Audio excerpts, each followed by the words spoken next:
Africa on purpose.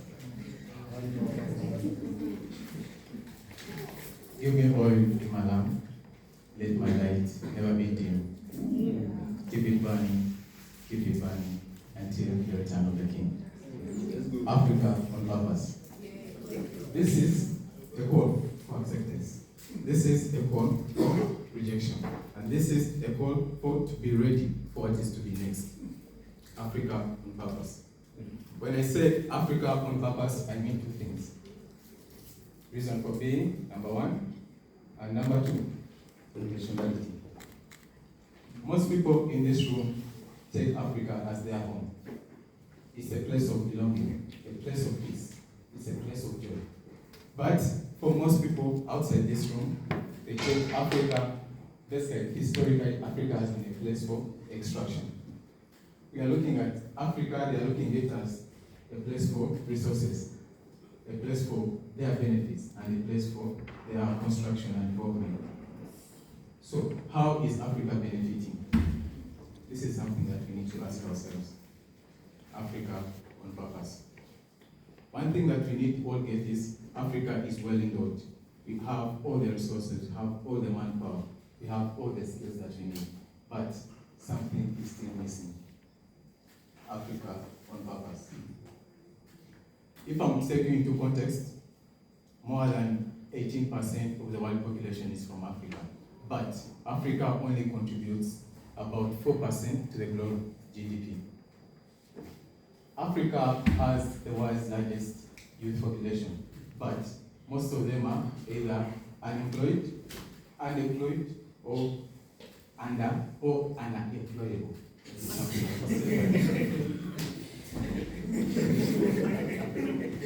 But if you have to look back into history, it's a different story. It's a story of light.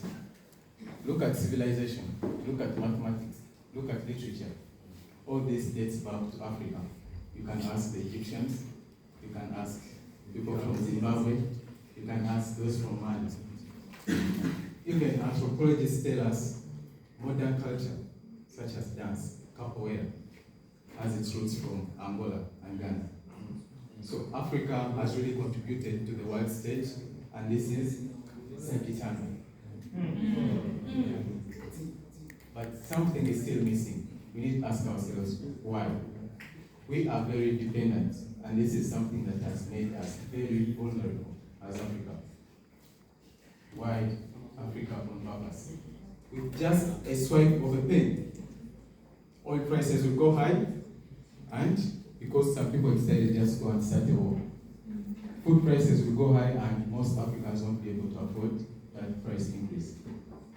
Africa on purpose. We need to ask ourselves, why is this happening?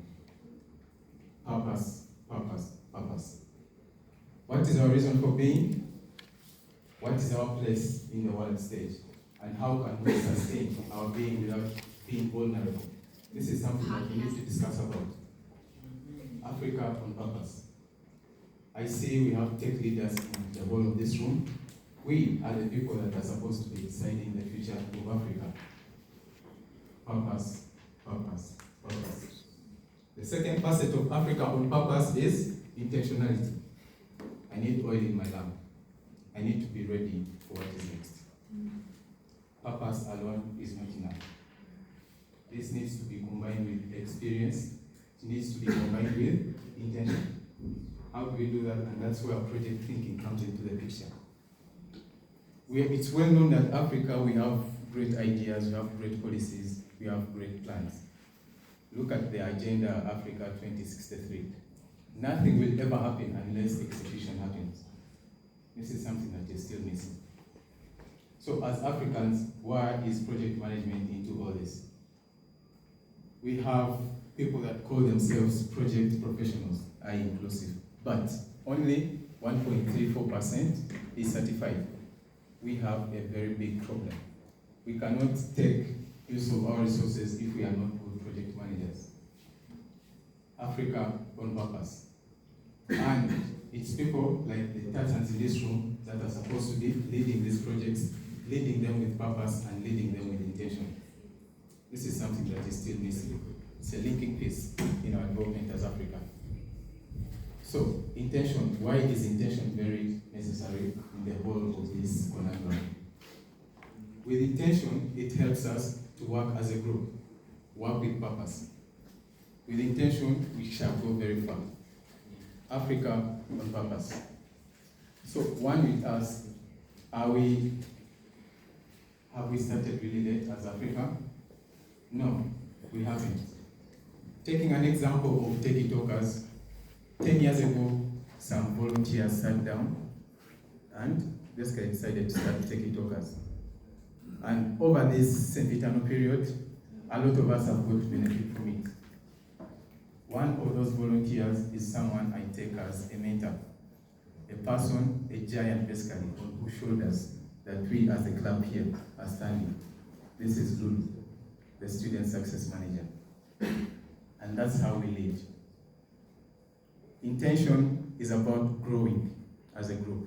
Intention is about basically doing more for the benefit of the citizens. Look at the guild. And we'll go to competition. That's how we lead with purpose. Africa on purpose. Purpose, purpose, purpose. So some people will look at volunteering and say, these volunteers have a lot of time on their hands, but no, these volunteers have a lot of time in their hearts. And it's the sum of the momentum that has been set by Techy talkers over the years has led to the evolution of around 15 clubs, if I'm right. Madam AG, former AG, we have over 15 clubs that are doing serious work, basically creating impact in and outside the campus of CMU-Africa. And so that begs the question, can we do more? Yes, we can do more. Everyone here has a role to play. Everyone here has something to contribute to the development of Africa. Look at the neighbor beside you. Look at the person behind you. What can you contribute?